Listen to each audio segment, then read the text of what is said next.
So you published, with pretty good timing yesterday, an article on one perhaps way that it was really a profile of this guy named Jaber Rajabi, and it was a fascinating profile. You call him the Shiite Forrest Gump. I like that because he's kind of everywhere. He's goes to Iraq. He's fighting with the Sadrists. He comes back. He's in the Ahmadinejad regime. He becomes a kind of dissident. And now in I think Dubai, right? What is his theory of the Iranian regime and kind of how it works and how to overthrow it? Yeah, so you gave a short summary of his background, but I think I might need to give a little bit more to know why his opinion might matter. I'm always interested in people who come up in an unusual way, whose CV is not exactly what you expect. And he was like an odd kid who left Iran early, was very devoted to the regime, and then fought as a member of an Iraqi militia. Uh, it as an Iranian in Iraq, not because he was sent by Iran, but he was just happened to be a student in Najaf at the time. So he came to the attention of Qasem Soleimani and others, and eventually became an advisor to Mahmoud Ahmadinejad. And yeah, when I talked to him about what the fate of the regime was going to be, he's very opposed to the regime, has been for a few years now. And he said, first of all, it's not going to be a Pahlavi government that takes over from the regime when it falls. It's going to be something else. And if we try to push a Pahlavi regime, it's not going to go well because the regime's going to fight against that to the last man.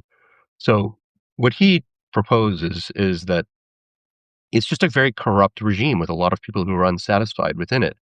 And some of those people are already networked together.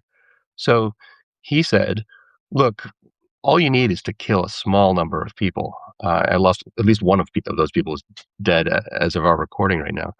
And if you get maybe 10, 15 people dead, and then 2,700 was the number he gave of people who need to be sidelined, not violently sidelined, but pensioned off or otherwise removed from power, then everybody else is basically submissive. They will kind of fall into line. And there's actually, even within the regime, enough desire for change, reform, something new, that it could go pretty smoothly. So that's the claim that he offered to me earlier this month when I met with him.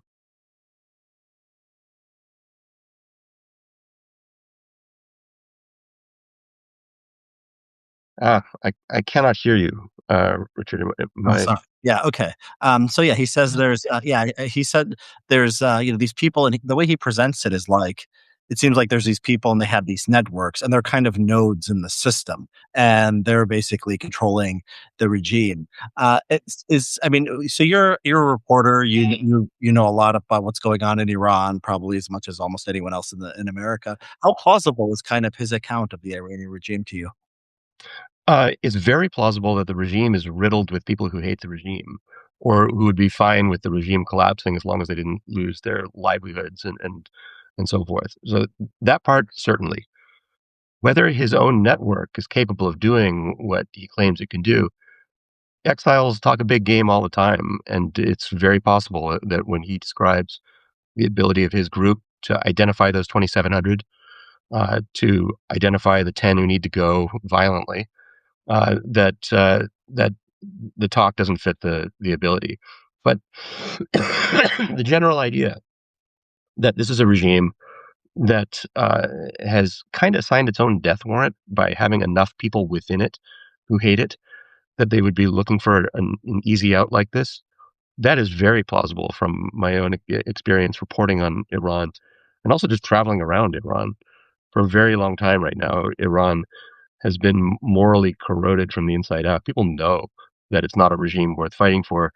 And it's very plausible to me that if you get a certain number of people to say, yeah, I'll sign up for being part of the next thing, and not changing too much of the structures of the regime, but getting rid of the kind of the ideological basis of it, that they'd be open to certain types of reforms like that. Yes. Well, so what do you make about the recent killings? So there was a lot of there was big protests, some of the biggest in the history of the regime, if not the biggest in the history of the regime.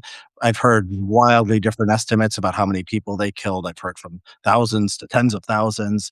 Um, Regimes, some regimes they can't pull that off, or they don't pull that off. They have trouble turning on the on the masses. What does that tell us anything about kind of like how much loyalty there is to the system among the men with guns in that country?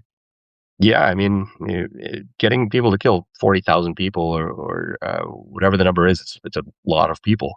It means that people will pull the trigger when you tell them to do so. Um, Now, what does it take to actually undermine their willingness to do that? That's where things get really interesting. Killing a kind of quasi-charismatic figure like Khamenei, a very symbolic figure who, you know, he's someone who, even though he doesn't have quite the clerical chops of his predecessor, he's been in power for decades now. And so by saying to them, yeah, that the person you were fighting for is no longer there, are you going to be the last one uh, to die for the regime? Is one question. Another question is, are you going to be the last one to kill for the regime? And of the people who were willing to kill in the January massacres, there's probably a lot who, once they see the end of the supreme leader, might hold back and say, I'm not going to do that again. I don't want to survive just to be, you know, executed by a firing squad by whatever comes next. Yeah, one of your articles that really made an impression on me. I was teaching political science at the time, and I even assigned it when ISIS was a big issue. It's what ISIS really wants, and I appreciated that article. It took the theology kind of very seriously.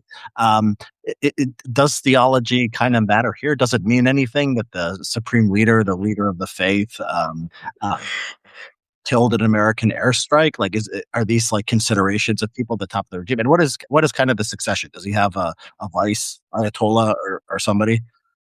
No, there is a bureaucratic rather than religious mechanism for succeeding him, which is too boring to go into. But basically, they have to figure out with a temporary group of three who the next person's going to be, and he may have expressed either in person or in writing who he wants to succeed him. But I think the ideological component here is pretty modest, actually, compared to ISIS. And I think it's important to say modest now. Um, the early days of the revolution, there were many people who believed that the Islamic Revolution of 1979, which brought Khomeini to power, was actually an apocalyptic event. It was a signpost on the way to the end of days. Um, there were even people, a not insubstantial number of them, who believed that Khomeini, the leader of the Islamic Revolution in '79, was the hidden imam, who was this kind of quasi messianic figure in Twelver Shiism. And so that was very serious, where they believed that they were ushering in something important with a theological politics in the now, not paving the way for the then, but for in the now while they were doing it. And that belief has all but dissipated over the Mhm. last, 40, 50 years. So the people who are in charge right now, including I think Khamenei himself, see themselves in much more, I would say, legible terms politically to Westerners. Like it's easier to understand him by understand Khamenei by going to a political science class than to going to a theology class, which was exactly the opposite of how it was when trying to understand Abu Bakr al-Baghdadi. Yeah, so there was a New York Times report, you probably saw it in recent days, where it said basically the Iranian regime was going to gamble on war. They thought that they could kind of hunker down, they could kind of weather the storm, and then maybe be in a better position to negotiate with something with Trump afterwards. Last reporting I've seen, they've been saying that the top 5 to 10 members of the regime might have been killed. First, do you buy that reporting? And if so, they probably miscalculated unless part of the plan was to sacrifice their own lives. That seems like a terrible miscalculation. I mean, the belief that they that they had no other choice ideologically is going to be functionally indistinguishable from the belief that they have no choice practically, right?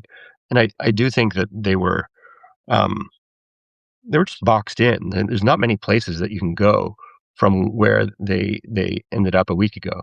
Um, there's not many countries that would really be able to come to the rescue for them, and those countries that could potentially do that just have other interests and elsewhere. So I think what we saw was um, they were losing their bargaining position by the day as this time was going by, and they didn't have any choice when finally like they could go to the bargaining table and essentially bargain away their future by saying we're going to give up everything.